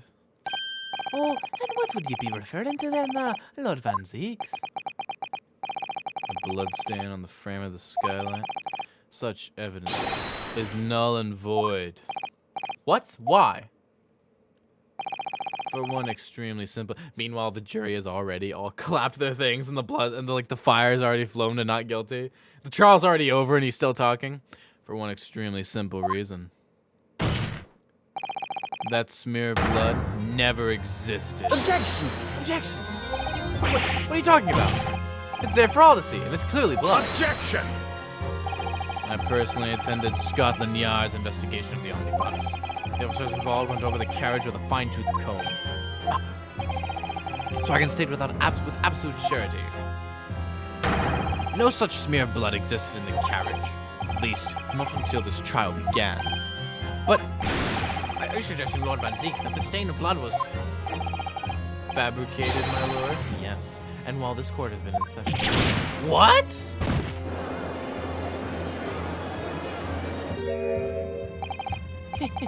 What the palaver? I must say I didn't expect such crude reasoning from a prosecutor. You're standing, Lord Van Zeeks. But I'm Magnus McGilded, a fellow known all over the capital for his fine contributions to public life. I don't take kindly to slander, and I'll fight it to the bitter end. Even if it's rolling off the tongue of the Reaper of the Bailey. Mr. McGilded, I realize that this is your first appearance in court as the accused. However, I am well aware of your involvement behind the scenes in a great many affairs of dubious nature. Shit, dude. Why is Zeke such daddy, though? God. You are very adept when it comes to avoiding getting your own hands dirty. And each time it happens that the case you're involved in is investigated, you adapt the facts. Adapt the facts? What does that even mean? you wield a fortune the size of McGilvin's. However ill-gotten it may be, nothing is impossible. Tampering with evidence, manipulating the scene of a crime, bribing witnesses. I toast your ability to concoct the most convenient of stories, sir. Please touch, Lord Van Zeeks. This will not do, to be sure. Will it now, Council?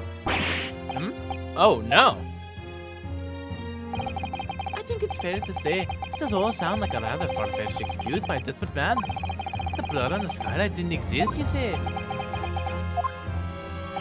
But, if you will cast your minds back, is it not true that the omnibus there has been in the courtroom the entire time? How could anyone possibly put the smear of blood in it without the world and his wife seeing? Is that right now, Council? During the smoke. It's true. The omnibus has been in full view the entire time that court has been in session. My learned friend.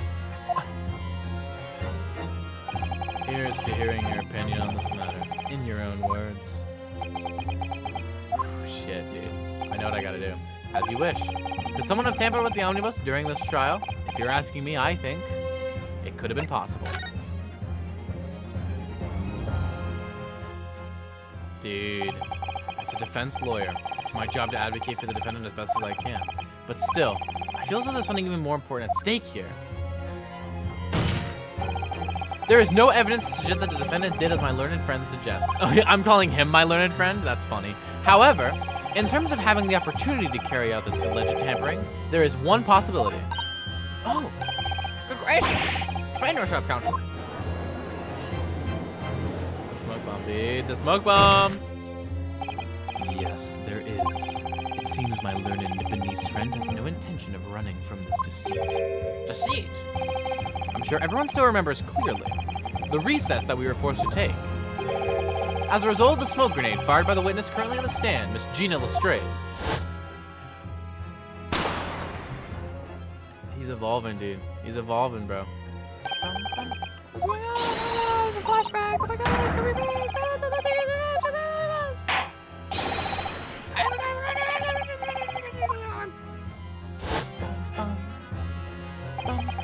The courtroom was filled with smoke, and everyone was thrown into confusion.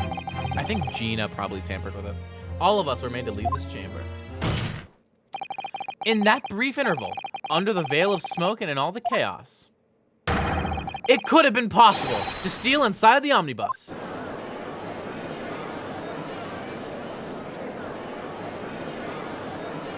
Fuck yeah.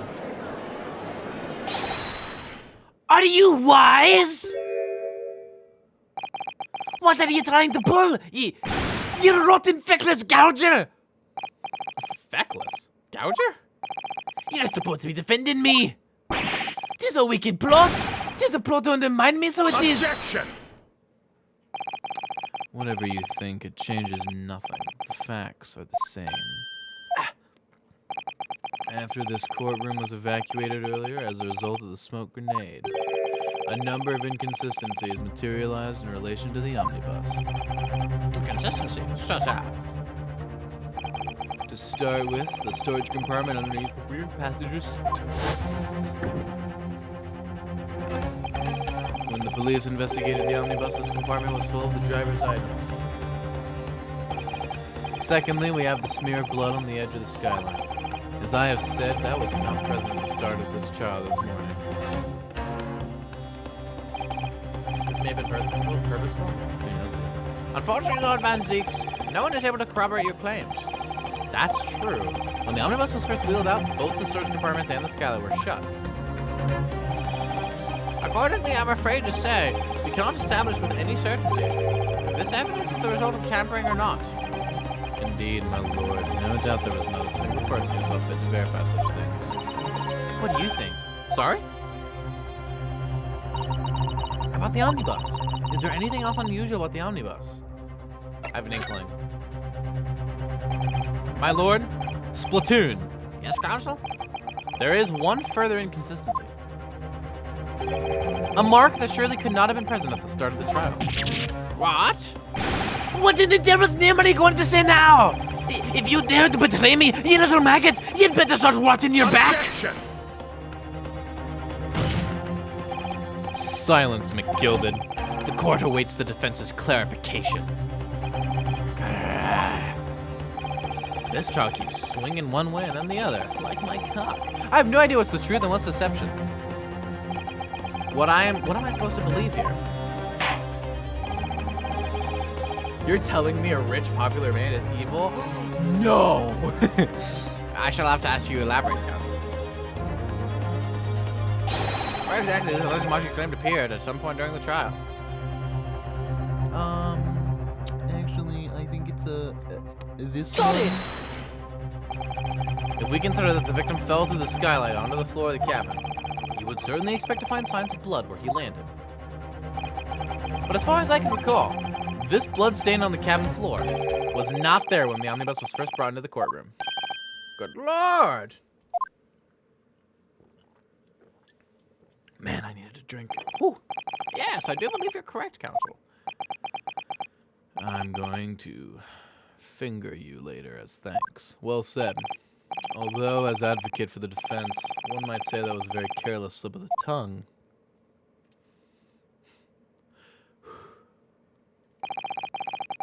I believe that bloodstain on the floor is a decisive piece of evidence. But if the question is whether that evidence is genuine, or whether it was unlawfully fabricated by someone, I feel compelled to admit that there is at least a possibility that the evidence is fake. I mean, if Von Zeeks knows all this, he's gonna bring it up anyways.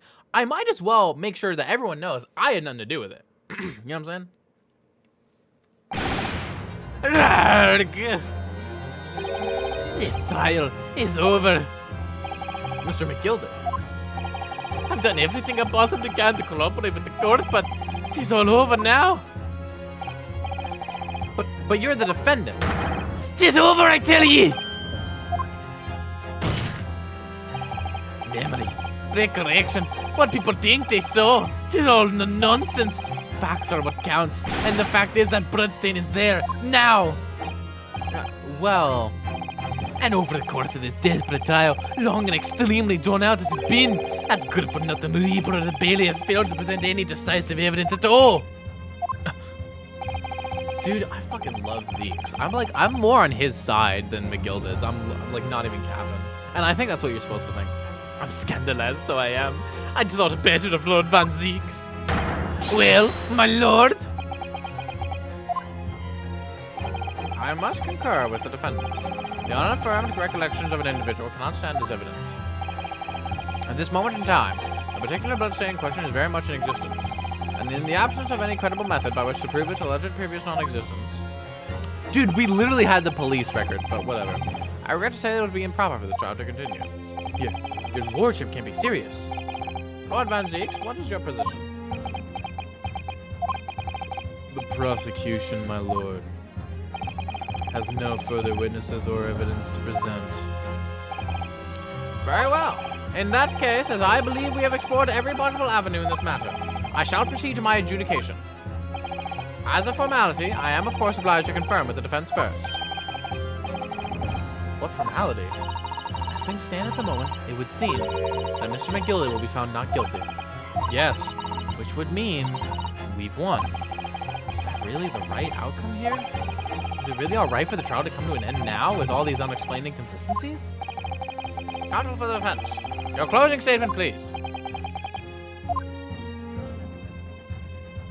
Nod. Yes, my lord. The defense believes...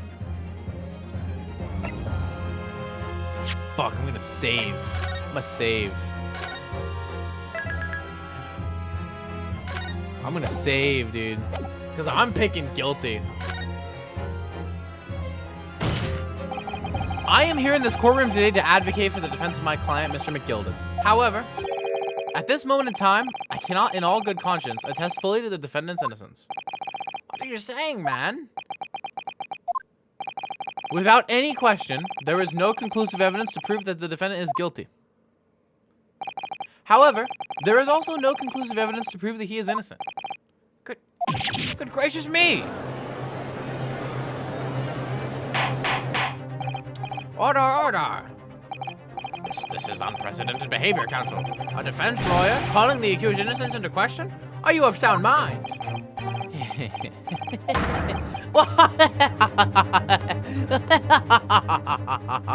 I don't know how to do a Scottish laugh. I had no fucking clue how to laugh Scottishly. Oh, it was a grand decision to appoint you as my lawyer. So it was a grand decision. What? I must say, I didn't expect quite such an exciting spectacle at the end there, but still. Here, have this for your troubles. Your job is done, fella, and some fine work you've done, so you have. What do you mean? It is just as the right honourable gentleman so succinctly put it afore. That's how I can't go on anymore. And your closing statement there was, how did he put it now? Nothing more than a formality.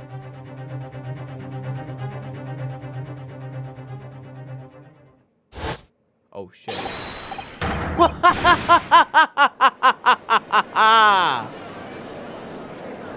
He Damon Ganted? He did Damon Gant. I really don't know what to make of all this. Was the evidence we've seen, gentlemen?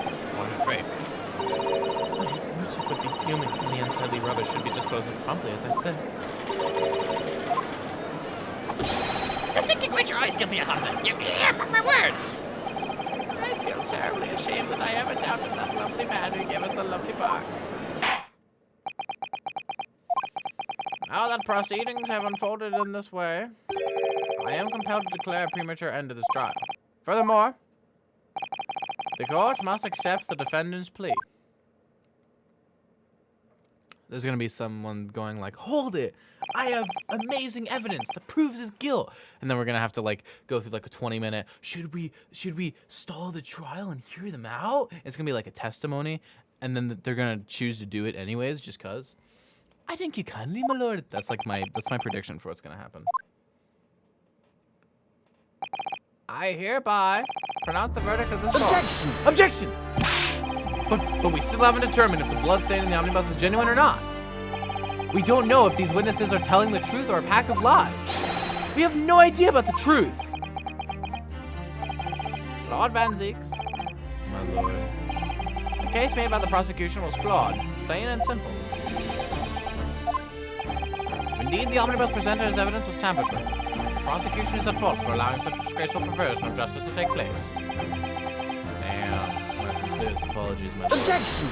Objection! But wait. When we were evacuated from the courtroom, Lord Van Zeeks ordered the evidence to be secured. It's not his fault! I'm afraid the prosecution cannot shun responsibility in this matter. That's so unfair! The culpability of the defendant has not at the present time been established by this court. Consequently, the jury will not be required to proffer judgment. What? Well, Lord Van Zeeks, it's been a pleasure, so it has. And as for you, my dear fella, I couldn't have asked for a better defense. Do you mean to tell me this has all been a grand waste of time? 'Tis the law of the land, my good man. If you'd like to pursue this matter further, you can always get in touch to change the law. Agnes McDill. Good grief, you've more to say to me, have you? Just one thing.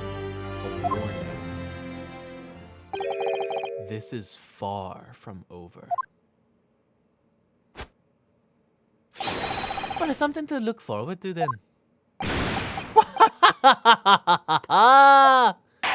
That's a good Scottish laugh, I think. I hereby pronounce the defendant, Mr. Magnus McGilded. There's gonna have to be a day true of trials, I think. Not guilty. I've never felt worse about a not guilty. Damn! Fireworks in the courtroom, shawty? Feels like a melody in my head. They were literally all leaning toward guilty. Holy shit. That's enough. They should have examined the evidence more. What are you talking about? The man's been cleared. He's innocent.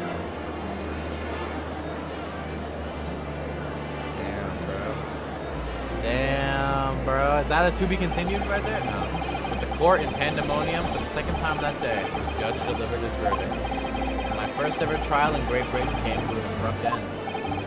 With the defendant being found not guilty. Ostensibly a victory for us.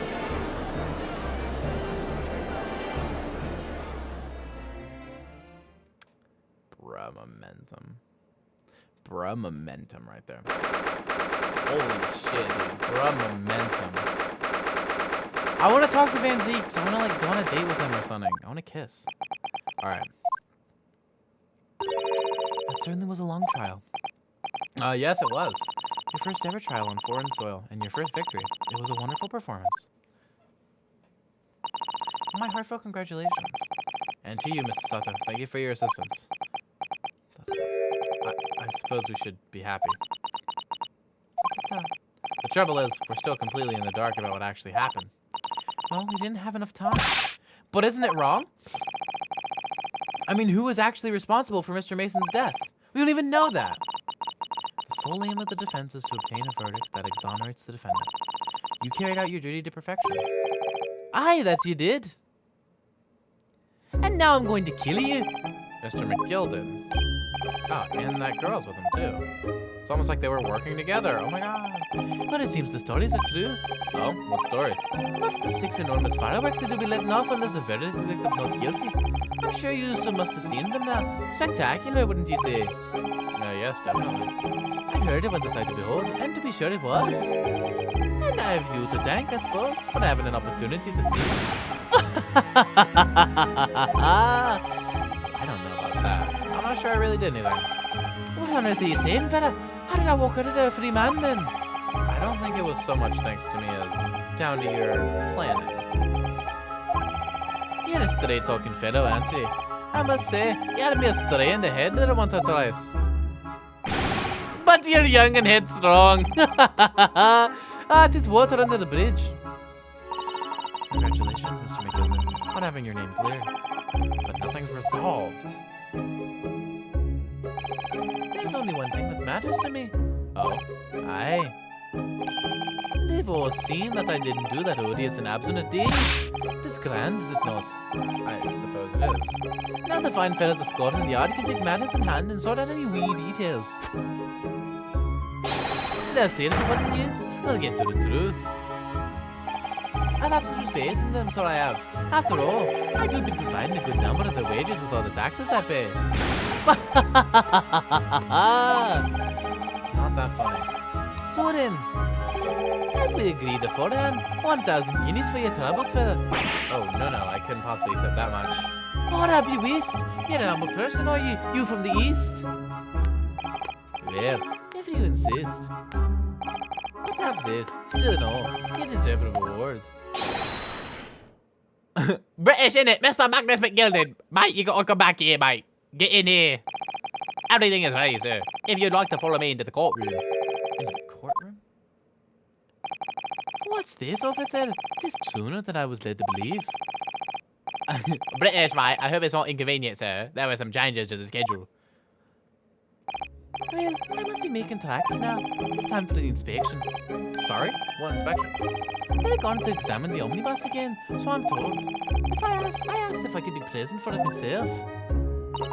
They're going to examine it again? Now? Naturally, I'm under no obligation to take part in any more of this matter now. But as an upstanding member of London society, I do be doing my best to help where I can. It is a gentleman's duty, so it is. So then, fare thee well. It was an absolute pleasure meeting you. I hope you have a whale of a time while you're studying here in Great Britain. Bruh. Tempted to make the stream go along, but alas, I have to prepare for attorney. I also have, like, people coming over for dinner, so, like, this is one of those days where I'm like, maybe not. And there he goes, a free man. Is Gina still here? She is. Oh, I forgot she was here, too.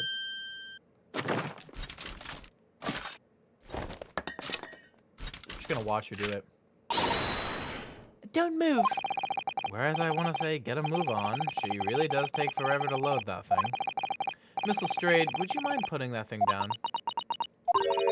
You're a grown-up. Sorry, I'm British, and I hate all grown-ups. Ah, there you are. Whoever that. What the f? Who the fuck is this? No. You can't make me. You can't make me. I want to press it so bad. Naughty, running off like that? Is this some kind of picnic? Who's this little girl now? And taking that with you as well. I was looking forward to a trial run on my experimental smoke grenade launcher. Huh. Oh my fucking god. Oh, do you want to play? You won't beat me. Excuse me, but who are you? Bitch? I mean, sorry. She's a little girl. I can't call her a bitch. Good day to you. Well, I'm the inventor, I suppose, of that machine. The inventor. Well, normal smoke grenades are so dull, don't you agree? White, white, and more white. If you have to be shrouded in smoke, it could at least be a pretty color, I thought to myself. Do we have to be shrouded in smoke, though? At all?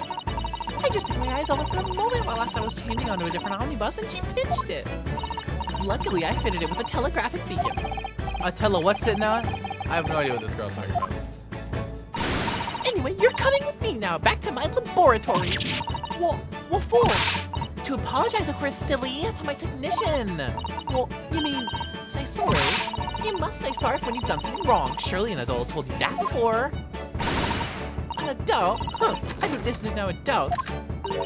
Come along then, follow me. I'll fucking shoot you if you don't. Fine, I'll have it your way. Oh good, you see, I knew you'd want to do the right thing in the end. I'm fairly sure that what she wants is to not get shot by that massive gun of yours.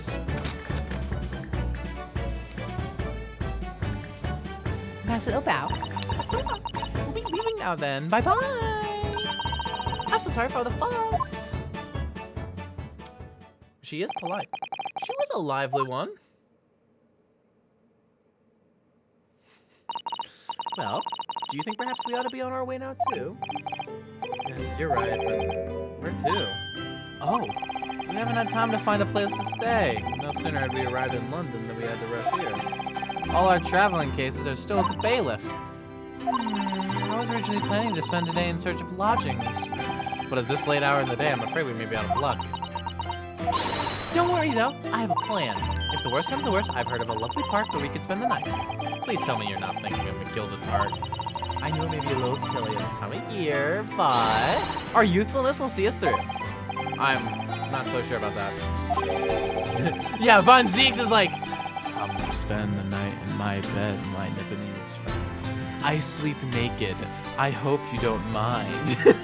Please forgive the discourtesy of cuddling naked with you, my learned friends. Sir, you don't have to apologize. I think a midwinter London night will freeze a young person solid just as easily as an older one. Oh dear, that doesn't sound agreeable. Now I'm starting to regret turning Mr. McGilded down. That 1,000 guineas would have paid for a lovely warm room or mansion. Are we gonna get a to be continued? And so, the trial to determine my worthiness for the study tour was over by the end of our first day in London. Here's what I think is gonna happen. We won this trial, so the Chief Justice or whatever, he's gonna let us become a lawyer, and then something else is gonna pop up, and there's gonna be a retrial, and we can lose that one. Because by that point, it won't matter, because we would have been a lawyer already. So we won't be testing our metal anymore. So we could throw. We could actually throw. We could throw. Let's throw. However, as we were soon to learn, there were more trying times ahead. Just as the Reaper of the Bailey had warned, the case was far from over. He does look like a twist protagonist where Van Zeeks will need help. Oh, like Edgeworth? Definitely. Oh, shit! What's going on? Get the fire brigade! What? Bring water, quick! What? Agnes? How did this happen? I don't know, sir. By the time I got here, it was already engulfed. No one was supposed to be allowed in here before we started investigating. Oh my god. Yo! No. Oh, good God. There's someone in there. Well, how does the judge sound? This can't be. Can't breathe. Oh, Daddy!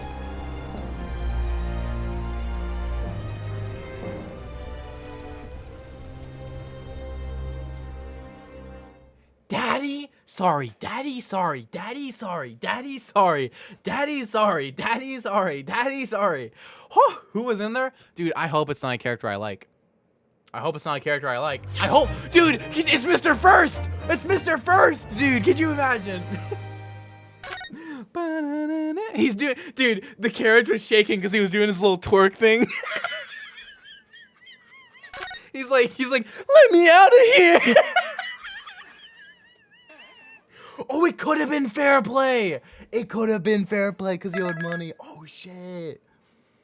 The Adventure of the Clouded Kokoro. We're moving on to episode 4. Shawnee, how many episodes are in this game? There's like 5. There's how many? 5. There's like 2 more? Huh? What? There's like 2 trials in this game, bro.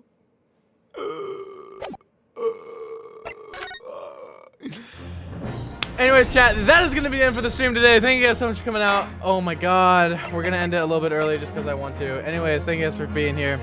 Hope you guys have a fantastic day. This is going to be an intense game, dude. I love it. No raid for today because we don't have any people. I'll see you guys tomorrow. Farewell, y'all.